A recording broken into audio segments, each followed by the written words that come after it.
ప్రజలకే కాకుండా సమైక్య రాష్ట్రంలో ఉన్న ఆంధ్ర కానీ భారతదేశానికి ఈ ముఖ్యమంత్రి గారు ట్రైబల్ మీద మహిళల మీద దాడులు కొట్లాట్లు మరి ఇది దేశానికి ప్రపంచానికి తెలిసే దిశగా లఘుచర్ల గ్రామం ఏదైతే అసెంబ్లీలో చర్చకు మన అడిగే సందర్భంలో ఇవ్వాలని కూడా డిమాండ్ చేస్తున్నాం.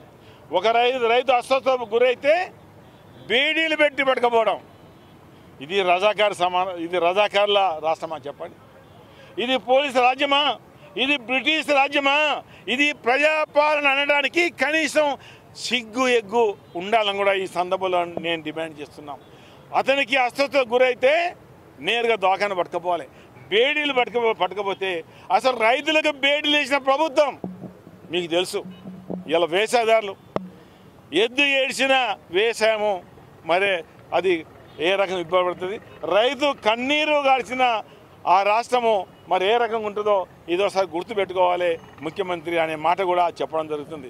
ఈ సందర్భంలో మీరు ఏదైనా మేము చేస్తాం, ఎవరిని అడ్డు చేస్తాం, మాకు ఎవరు అడ్డు లేదు, మా పని మేము చేసుకుంటూ పోతామంటే మీ పని మీరు చేసుకుంటూ పోతున్నారు.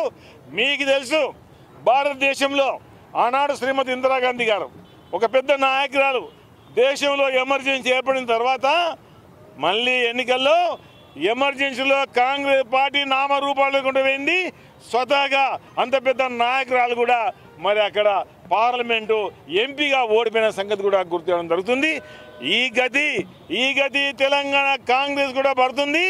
రానున్న రోజుల్లో రైతుల కోసం అన్ని విధాల మేలు చేసింది కేసీఆర్ గారు.